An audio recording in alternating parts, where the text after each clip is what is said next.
Magandang umaga po sa inyong lahat. Malugod na pagtanggap sa St. Joseph Parish, Gagalangin sa ikalima at kalahati ng umagang banal na misa na may liturhiya ngayong ikalimang linggo ng 40 araw ng pagkahanda. Tumayo po ang lahat at tayo makiisa sa Eucharistikong pagdiriwang na pamumunuan ng ating Kura Paroko, Reverendo Padre Douglas D. Badong.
Sa ngalan ng Ama at ng Anak at ng Espiritu Santo. Amen.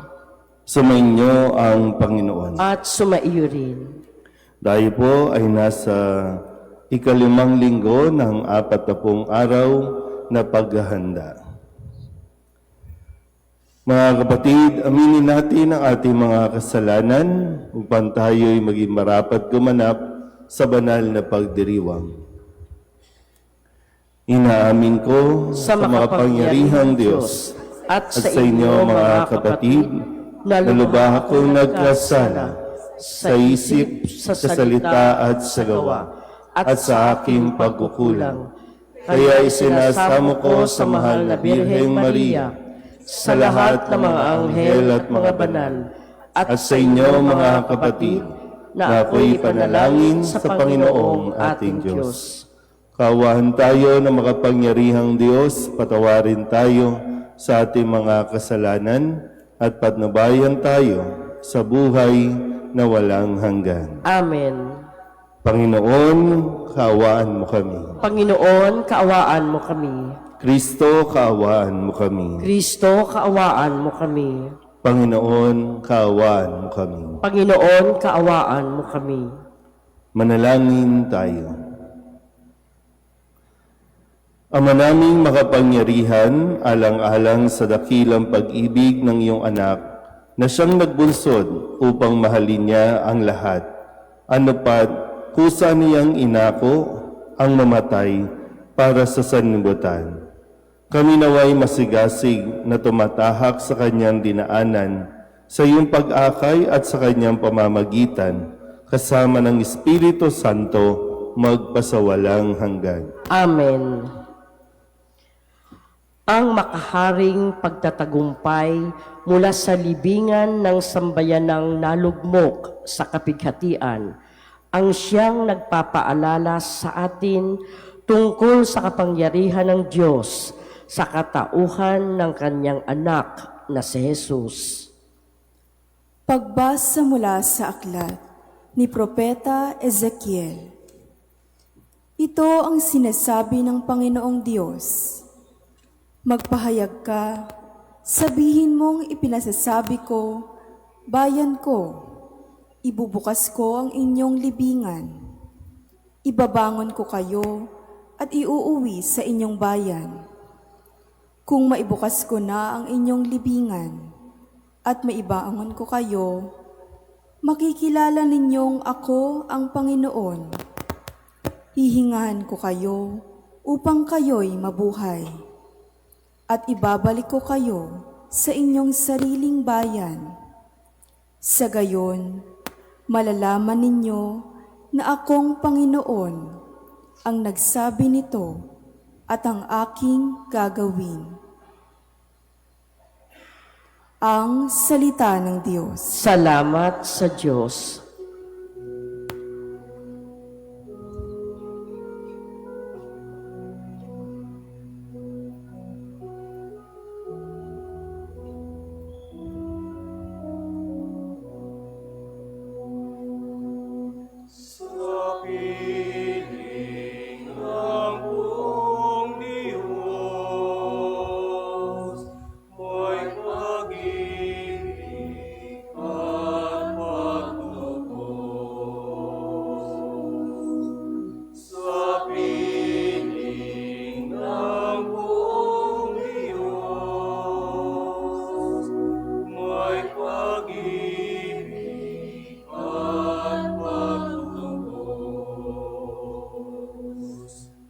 Sa gitna ng paghihirap, tinawag ko'y Panginoon. Panginoon, ako'y dinggin, pagkat ako'y tumataghoy. Dinggin mo ang pagtawag ko't paghingi ng iyong tulong.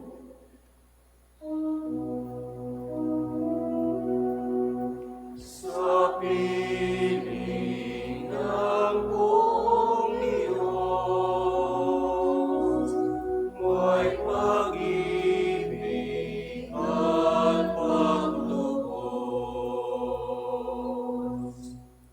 Kung ikaw ay may talaan nitong aming kasalanan, lahat kami ay tatanggap ng hatol mong nakalaan. Ngunit iyong pinatawad, kasalanan ay nilimot. Pinatawad mo nga kami upang sa'yo ay matakot.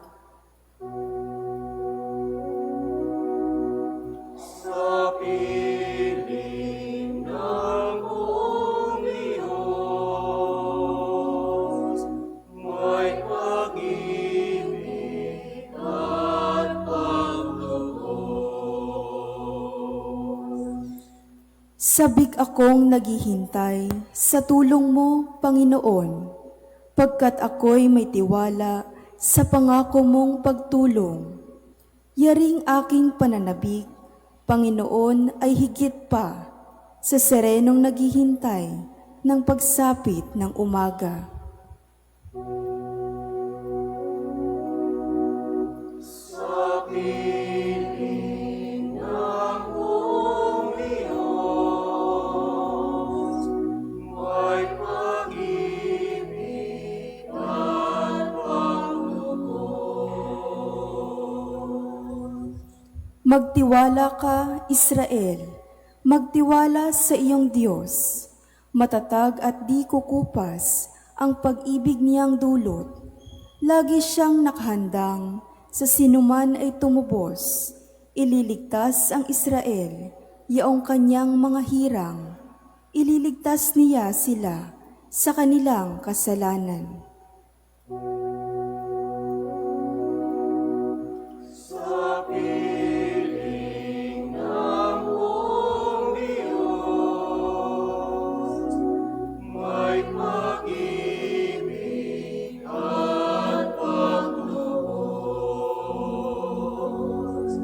Sa piling ng buong Diyos, may pag-ibig at pagtubos.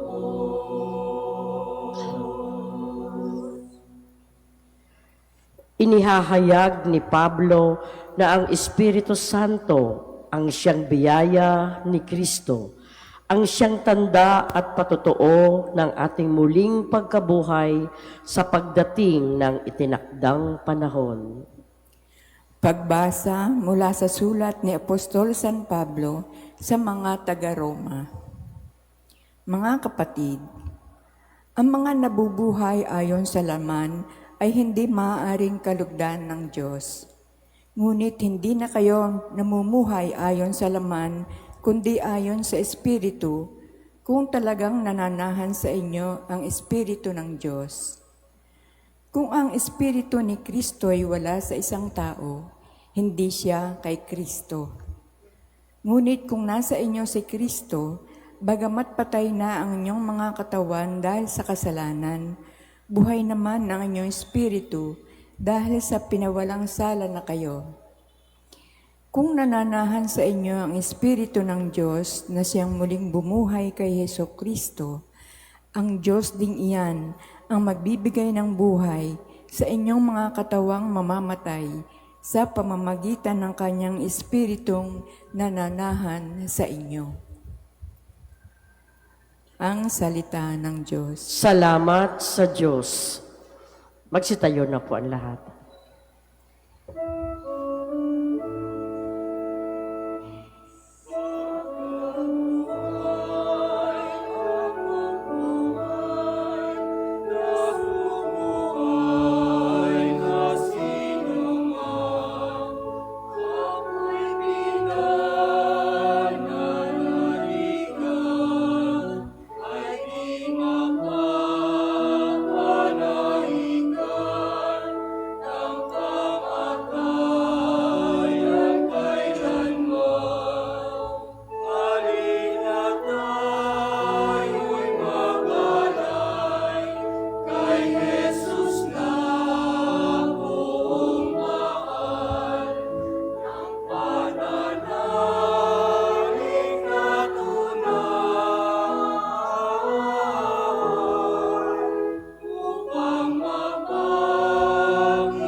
Sumainyo ang Panginoon. At sumaiyo rin.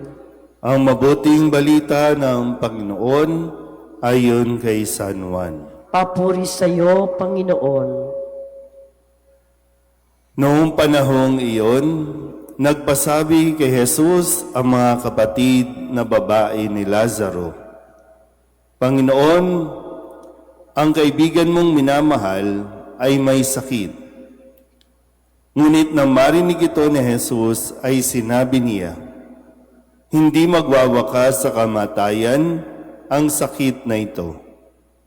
Nangyari ito upang maparangalan ng Diyos at sa pamamagitan nito'y maparangalan ang anak ng Diyos. Mahal ni Jesus ang magkakapatid na Marta, Maria at Lazaro. Gayunmay, pinaraan pa niya ang 2 araw matapos mabalita ang may sakit si Lazaro. Bago sinabi sa kanyang mga alagad, magbalik tayo sa Judea. Pagdating ni Jesus, nalaman niyang 4 na araw nang nakalibing si Lazaro. Nang marinig ni Marta na dumarating si Jesus, sinalubong niya ito. Ngunit si Maria ay naiwan sa bahay. Sinabi ni Marta, Panginoon, kung kayo po'y narito, hindi sana namatay ang aking kapatid. Ngunit nalalaman kong kahit ngayoy, ibibigay sa inyo ng Diyos ang anumang hingin ninyo sa Kanya. Muling mabubuhay ang iyong kapatid, wika ni Jesus. Sumagot si Marta, nalalaman ko pong siya'y mabubuhay uli sa huling araw, sa muling pagkabuhay. Sinabi naman ni Jesus, ako ang muling pagkabuhay at ang buhay. Ang nananalig sa akin, kahit mamatay, ay muling mabubuhay. At sino mang nabubuhay at nananalig sa akin, ay hindi mamamatay kailanman. Pinaniniwalaan mo ba ito? Opo, Panginoon, sagot niya. Nananalig ako sa inyo. Kayo po ang anak ng Diyos, ang Mesiyas na inaasahang paparito sa sanlibutan. Si Jesus ay napahimutok. Saan ninyo siya ininibing? Tanong niya. Sumagot sila, Panginoon, halika kayo at tingnan ninyo. Tumangis si Jesus, kaya't sinabi ng mga Hudyo, talagang mahal na mahal niya si Lazaro. Ngunit sinabi ng ilan na kapag padilat ng bulag ang taong ito, bakit hindi niya nahadlangan ang pagkamatay ni Lazaro? Muling napahimutok si Jesus. pagdating sa libingan. Ito'y yungib na natatakpan ng isang bato. Alisin ninyo ang bato, sabi ni Jesus. Sumagot si Marta, Panginoon, nangangamoy na po siya ngayon. 4 na araw na siyang patay. Sinabi ni Jesus, hindi ba sinabi ko sa iyo na kung mananalig ka sa akin, ay makikita mo kung gaano kadakila ang Diyos. At inalis sila ang bato. Tumingala si Jesus at ang wika, Ama, nagpapasalamat ako sa iyo sapagkat dininig mo ako. Alam kong lagi mo akong dinirinig. Ngunit sinabi ko ito hindi dahil sa mga taong nasa paligid ko upang maniwala silang ikaw ang nagsugo sa akin. Pagkasabi nito, sumigaw siya, Lazaro, lumabas ka. Lumabas nga si Lazaro. Napupuluputan ng kayong panlibing ang kanyang mga kamay at paa. At nababalot ng panyo ang kanyang muka. Sinabi ni Jesus sa kanila, Kalagan ninyo siya at nang makalaya. Marami sa mga Hudyong dumalaw kay Maria ang nakakita sa ginawa ni Jesus at nanalig sa Kanya. Ang mabuting balita ng Panginoon. Pinupuri ka namin, Panginoong Heso Kristo. Isang magandang umaga po sa inyong lahat.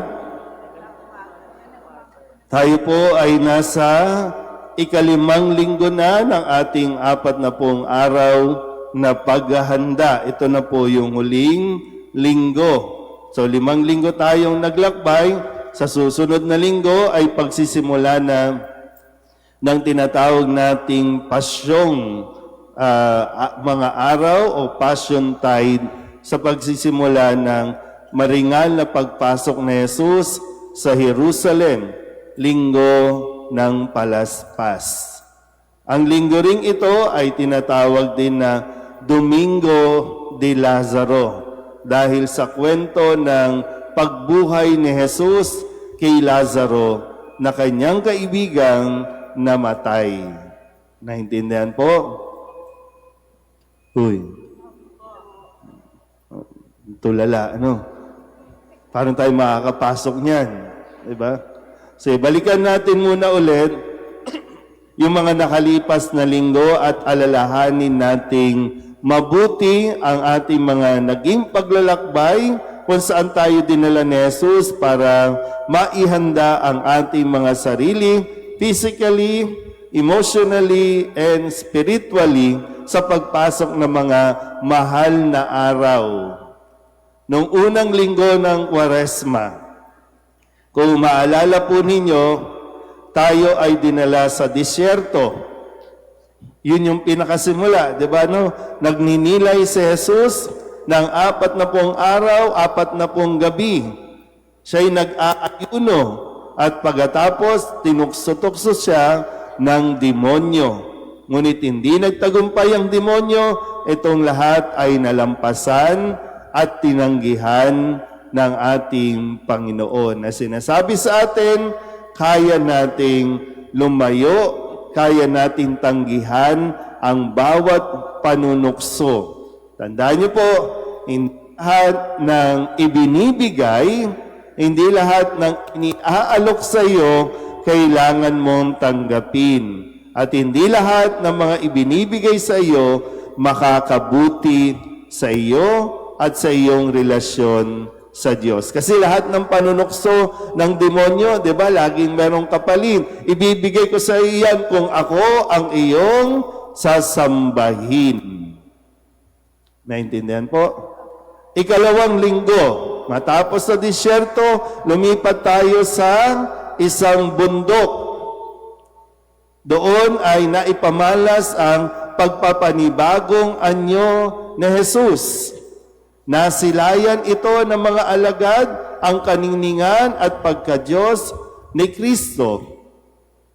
At ipinakilala doon na ito ang aking anak. Lubos ko siyang kinalulugdan pakinggan ninyo siya. Nakakasunod pa po ba?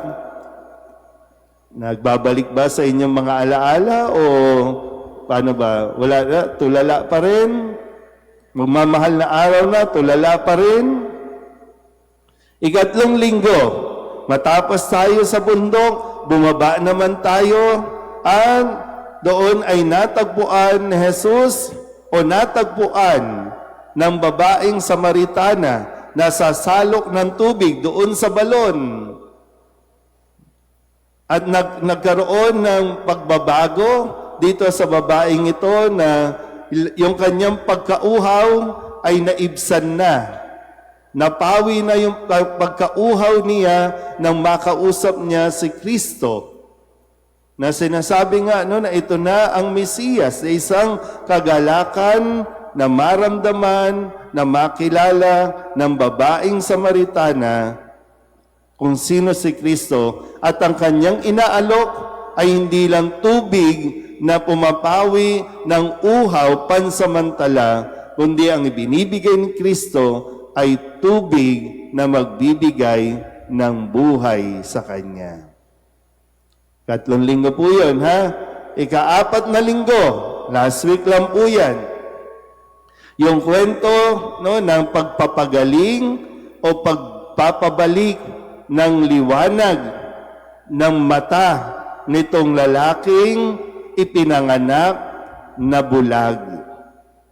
Na pinapaalala sa atin, di ba? At ito yung linggo rin na kung saan ang paalala sa atin, magsaya tayo, rejoice. Kaya nga mayroon Letare Sunday, yung tawag natin dito. Magliliwanag ang buhay at magsasaya tayo, magiging masaya tayo kung sakaling makita mo si Kristo. Okay tayo? 4 na linggo, 5 linggo, ngayon ay nandoon tayo, dinala tayo ni Kristo sa isang libingan. Sino po nakaranas na maipasok sa libingan? Nga pa? Ano, minsan, practice-practicein nyo rin. Oo. Minsan, kailangan pre-practice mo din. Paano itsura mo kapag nasa kabaong ka? Pinapractice yan. Diba? Sa libingan, ano ba meron sa loob? Para mas ma-aware ka. Alam nyo, pag pumasok ka sa libingan, ito pala yung mangyayari. Napakadilim. Baka mas ma-appreciate mo yung buhay na mayroon ka ngayon at mabuhay ka talaga ng lubos. Kasi lahat tayo isang araw, no, sa ayaw at sa gusto mo, ililibing ka. Kung hindi ka man ilibing, susunod ka at ilalagay ka sa kapirasong lalagyan. Kahit gaano ka kalaki, ganyan ka lang. Kahit gaano ka kayaman, ganyan ka lang din. Binagkaiba nga lang, sila sa mamahaling lalagyan, kapag mahirap, doon sa peanut butter na lalagyan. Nandoon. Maganda yung tagpong ito, kasi, biruin mo, no? Dumating si Jesus, 4 na araw nang nakalibing. At base din sa pag-aaral, pag nailibing ka na, kasi noon wala naman po mga formalin, no? Wala silang mga ganon, kaya inililibing agad. At sa loob ng 4 na araw, maaagnas na o mabubulok na ang katawan ng isang taong namatay. Kaya sabi ni Martha, Panginoon, maamoy na yan.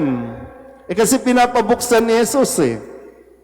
At yung mga magandang bagay na makita natin, di ba? Sabi, tinangisan ni Jesus. Umiyak si Jesus. Sabihin nyo nga sa katabi ninyo, iniiyakan ka ni Jesus. Kasi alam, malalaman din ni Jesus yan dahil siya ay ililibing din. Sa Biyernes Santo, ililibing si Jesus. Di ba? Alam niya yan. Pag nasa loob ng libingan, madilim, mabaho, mabubulok ang katawan. At dahil mahal nga ni Jesus si Lazaro, ang kanyang kaibigan, umiyak siya. Pero pagkatapos umiyak, inutusan niya si Lazaro, Lazaro, lumabas ka. Diba? Ang ganda ng tagpo na para bang kung manonood ka ng pelikula, yung kakabog-kabog na yung di ba, yung intention na mararamdaman mo. Tapos biglang lumabas si Lazaro, balot na balot. Nakukuha po, no? Hindi lang ito basta kwento, kundi ito ay paanyaya sa ating lahat. Lalong-lalo na tayo na mga naglilibing sa ating mga sarili mula sa mga pangit na karanasan. Tayo ang naglilibing na para bang okay na tayo, na kontento na tayo sa kadiliman. Hindi natutuwa ang Diyos, umiiyak ang Diyos. Umiiyak at iniiyakan tayo ni Jesus dahil ayaw mong umalis sa pinaglilibingan mo ngayon. Ikamamatay mo yan, ikaaagnas mo yan. Hindi ko alam no, kung ano yung sitwasyon mo, ano ang sitwasyon ng bawat isa sa atin dito, na matagal ka nang tinatawag ni Jesus, lumabas ka dyan. Umalis ka sa sitwasyon yan na nagdadala sa iyo sa kadiliman. Dahil si Kristo ang liwanag. Gusto kang dalhin sa liwanag. Nakukuha po? Uy, ang taas na ng energy ko, umagang-maga. Kayo naman, kasi pinaghahandaan na nga eh. Ito nga ay isang paghahanda din. Pero, di ba, masarap na sa pakiramdam na malaman na umiiyak si Jesus, hindi dahil nadidisappoint siya. Umiiyak siya at iniiyakan tayo dahil sa pagmamahal. Kasi ayaw nga niya tayong mamatay. Ibig sabihin yung kamatayan sa paghihirap, bagamat isang proseso ang kamatayan, pero pagkatapos yan, mabubuhay na tayo. Buhay na walang hanggan ang iniaalok ng Panginoon sa atin. Kaya pagdadaanan din ito ni Jesus, kaya kailangan mong yung attention mo, ibigay mo dito. Yung panahon at oras, minsan pwede nating isipin, di ba, na blessing in disguise na rin itong pagtaas ng gasolina. Magkano na? 102? Sa iba, 108. Ganyan na ang gasolina. At itinapat sa panahong ito na magmamahal na araw na. Parang sa pagtisip ko, kaysa mamoblema tayo, sa tingin ko, blessing na rin ito eh. Para hindi kayo lumakas. Para hindi kayo gumala. Kasi kapag mahal na araw, sasabihin ninyo, sasamantalahin na natin, bakasyon ito eh. Magpakalayo-layo tayo, ngayon lang naman eh, mag-out tayo. Hindi nyo napapansin yun? Diba? Kasi dati, pag mahal na araw, bakasyon talaga. Walang pasok sa opisina. Holiday na. Ngayon sagad-sagaran, mahal na araw na, may pang-eskwelahan. Mahal na araw na, ang daming program, graduation. Mahal na araw na, nagtatrabaho pa ang mga tao. Pinapatay natin ang ating mga sarili. Kaya maraming nagkakasakit na. Kasi pagod na yung katawan. Kaya, hello, gising. Pagamat pinagdarasal natin, sana pagkatapos mahal na araw, isang biyaya ang marinig natin na balik na ulit sa 60, balik na ulit sa 59 ang gasolina. Uy, hindi niyo ba alam nangyayari? Pero, di ba, ulitin ko po, no? Parang isang biyaya na rin itong nangyayaring ito. Para imbis na nasa pasyalan ka, sa simbahan ka magtungo. Ito lang naman, di ba? Itong mga araw na ito, para makita mo kung gaano ka kamahal ng Diyos. Iaalay ng Panginoon ang kanyang buhay para sa ikabubuhay natin dahil mahal tayo ng Diyos. Amen? Magsitayo ang lahat, ipahayag natin ang ating pananampalataya. Sumasampalataya ako Sa Diyos amang makapangyarihan sa lahat, na may gawa ng langit at lupa. Sumasampalataya ako kay Kristo, iisang anak ng Diyos, Panginoon nating lahat. Nagkatawang tao, siya lalang ng Espiritu Santo. Pinanganak ni Santa Maria Birhen, nagpakasakit ni Poncio Pilato, pinako sa krus, namatay, inilibing, nanaog sa kinaroroonan ng mga yumao. Nang maikatlong araw na buhay na mag-uli, umakyat sa langit, naluluklok sa kanan ng Diyos amang makapangyarihan sa lahat. Doon magmumulang paririto at hukom sa nangabubuhay at nangamatay na tao. Sumasampalataya naman ako sa Diyos Espiritu Santo, sa banal na simbahang katolika, sa kasamahan ng mga banal, sa kapatawaran ng mga kasalanan, sa pagkabuhay na muli ng namatay na tao, at sa buhay na walang hanggan. Amen. Mga kapatid, pinaalala ngayon sa atin ng Panginoon na tanging sa Kanya lamang natin matatagpuan ang ating muling pagkabuhay. Patuloy tayong umasa at manampalataya sa pangako ng tapat nating Ama. Ang ating itutugon, O Diyos, Ikaw ang aming muling pagkabuhay. O Diyos, Ikaw ang aming muling pagkabuhay. Panatilihin mong tapat sa pangako mong muling pagkabuhay, kaming iyong mga mananampalataya, manalangin tayo. O Diyos, Ikaw ang aming muling pagkabuhay. Itulot mo na ang lahat ng mga naglilingkod sa pamahalaan ay kumapit sa pangako mong muling pagkabuhay upang ang kanilang paglilingkod ay maging mabunga at puno ng pag-ibig. Manalangin tayo. O Diyos, Ikaw ang aming muling pagkabuhay. Pukawin mo ang aming mga puso tungo sa pagsisisi at pagpapatawad habang kami papalapit sa mga mahal na araw na aming pag-alala sa misteryo paskwal ng iyong anak. Manalangin tayo. O Diyos, Ikaw ang aming muling pagkabuhay. Itinataas din namin ngayon sa iyo, mga kapatid naming naghihikahos, mga indigenous people at iba pang minorya sa aming lipunan. Manalangin tayo. O Diyos, Ikaw ang aming muling pagkabuhay. Pagkalooban mo ng muling pagkabuhay ang mga mahal naming yumao sa iyong itinakdang panahon, manalangin tayo. O Diyos, Ikaw ang aming muling pagkabuhay. Upang mamayani ang kapayapaan sa gitnang silangan at sa buong mundo, at ipag-adyanawa ang sangkatauhan sa karahasan, kasakiman at pang-aabuso ng kapangyarihan na nagdudulot ng paghihirap at kamatayan sa marami. Manalangin tayo. O Diyos, Ikaw ang aming muling pagkabuhay. Upang ang lahat ng mga nagdurusa dahil sa kalupitan ng digmaan ay daglian ng makaranas ng kapayapaan at mabuhay ng may kapanatagan at kalayaan.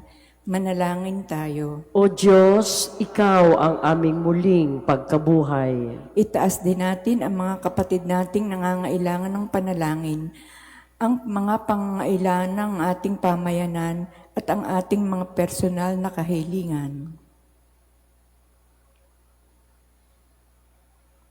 Manalangin tayo. O Diyos, Ikaw ang aming muling pagkabuhay.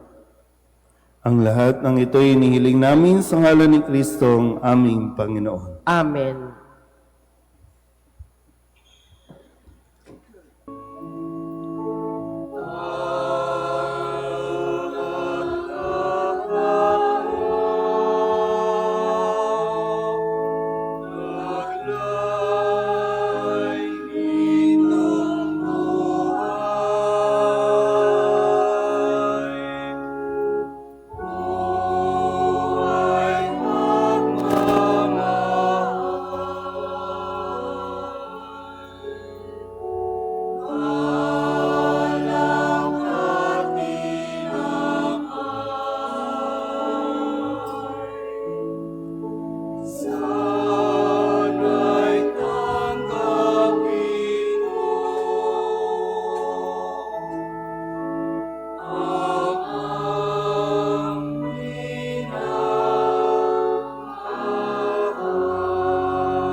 Manalangin kayo mga kapatid upang paghahain natin ang kalugdan ng Diyos Amang makapangyarihan. Tanggapin nawa ng Panginoon itong pagkahain sa iyong mga kamay, sa kapurihan niya at karangalan sa ating kapakinabangan at sa buong sambayanan niyang banal.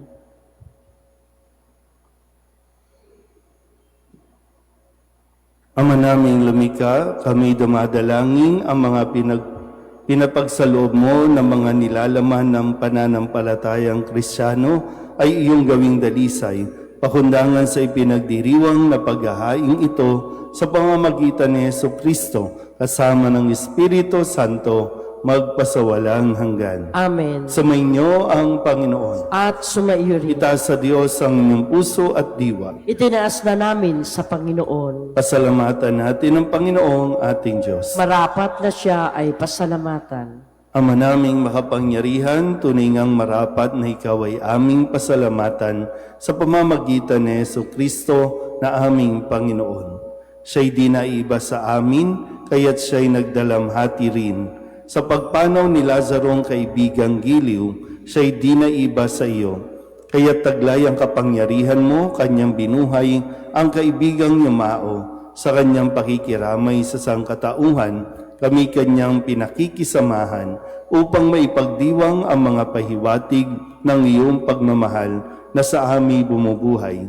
Kaya kaysa ng mga anghel na nagsisiawin ng papuri sa iyo nang walang humpay sa kalangitan, kami nagbubunyi sa iyong kadakilaan.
Ama naming banal, ikaw ang bukal ng tanang kabanalan, kaya't sa pamamagitan ng iyong Espiritu, gawin mong banal ang kaloob na ito upang para sa aming maging katawan at dugo ng aming Panginoong Jesucristo. Bago niya pinagtiis ang kusang loob na maging handog, hinawakan niya ang tinapay, inasalamatan kaniya, pinaghati-hati niya iyon, iniabot sa kanyang mga alagad at sinabi, "Tanggapin ninyong lahat ito at kanin, ito ang aking katawan na ihahandog para sa inyo."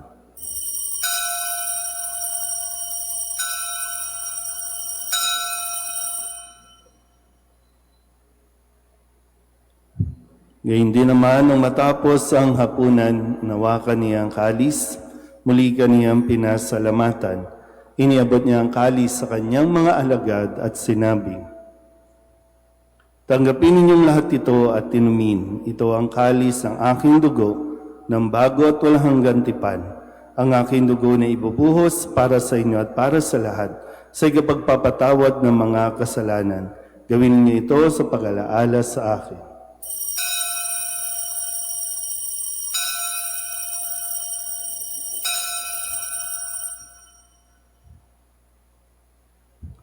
Ipagbunyi natin ang misteryo ng pananampalataya.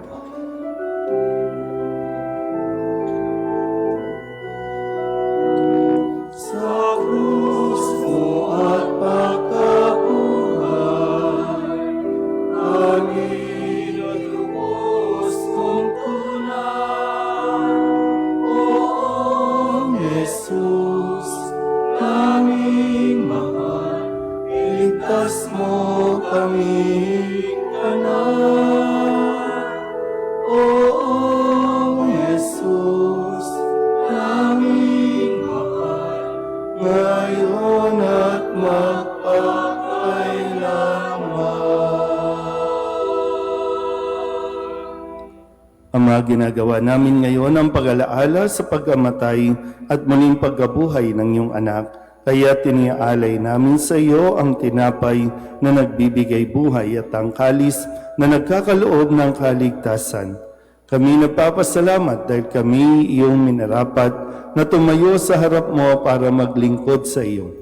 Isinasamo namin kami magsasalo-salo sa katawan at tugo ni Kristo ay mabuklod sa pagkakaisa sa pamamagitan ng Espiritu Santo.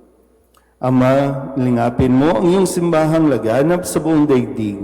Puspusin mo kami sa pag-ibig kay San Leon na aming Papa at ni Jose na aming Obispo at ng Tanang Kaparian. Alalahanin mo rin ang mga kapatid naming nahinlay na may pag-asang sila'y muling mabubuhay, gayon din ang lahat ng mga pumanaw. Kawaan mo sila at patuloyin sa iyong kaliwanagan. Kawaan mo at pagindapating kaming lahat na makasalo sa iyong buhay na walang wakas. Kaysa ng mahal na Birheng Maria na Ina ng Diyos, ng kabiyak ng puso niyang si San Jose, kaysa ng mga apostol at ng lahat ng mga banal na namuhay dito sa daigdig ng kalugod-lugod sa iyo, may pagdiwang nawa namin ang papupuri sa ikararangal mo sa pamamagitan ng iyong anak na aming Panginoong Hesukristo. Sa pamamagitan ni Kristo, kasama niya sa Kanya, ang lahat ng parangal at papuri ay sa iyo, Diyos amang makapangyarihan, kasama ng Espiritu Santo, magpasawalang hanggan.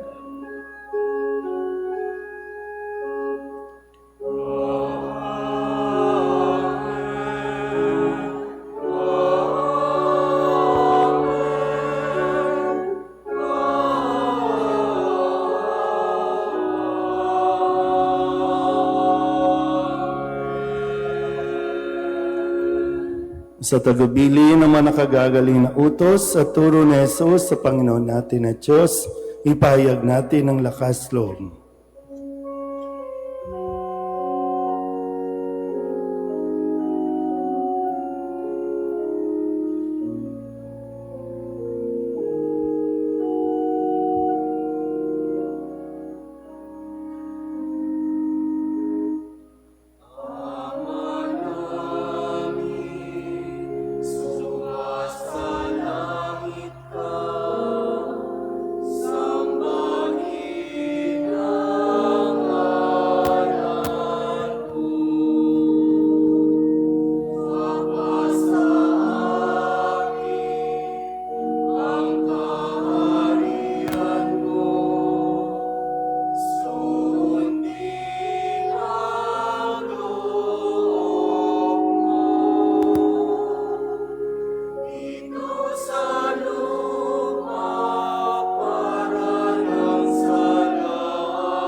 Hinihiling namin kami iadya sa lahat ng masama pagkalooban ng kapayapaan araw-araw, iligtas sa kasalanan at ilayo sa lahat ng mga kapahamakan. Samantalang aming pinananabikan ang dakilang araw ng pagpapahayag ng tagapagligtas naming si Hesu Kristo. Sapagkat iyo ang kaharian at ang kapangyarihan at ang kapurihan magpakailanman. Amen. Panginoong Hesu Kristo, sinabi mo sa iyong mga apostol, kapayapaan ang iniiwan ko sa inyo, ang aking kapayapaan ang binibigay ko sa inyo. Tunghayan mo ang aming pananampalataya at huwag ang aming mga pagkakasala.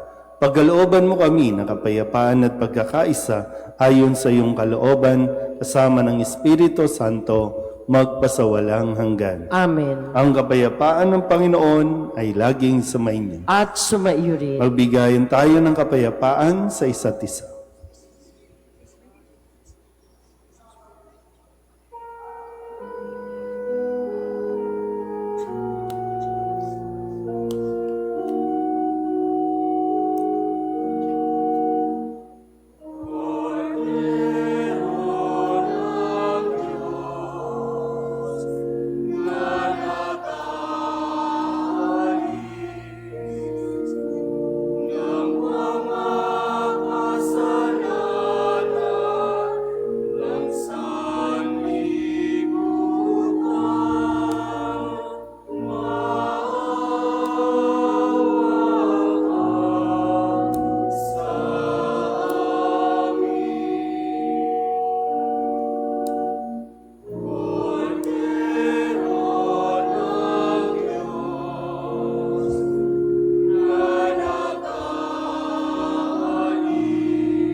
Ito ang kordero ng Diyos. Ito ang nag-aalis ng kasalanan ng sanlibutan.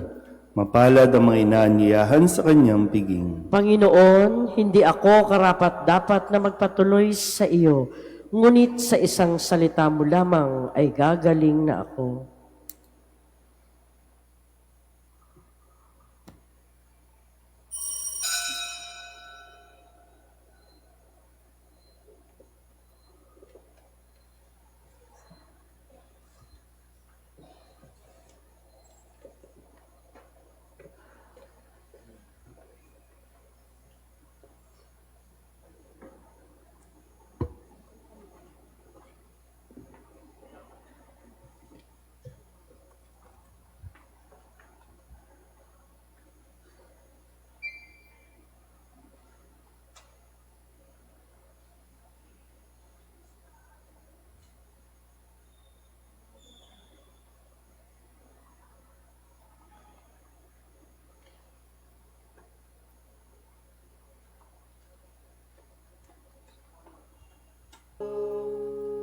Magsiluhod po ang lahat para sa panalangin kay San Jose.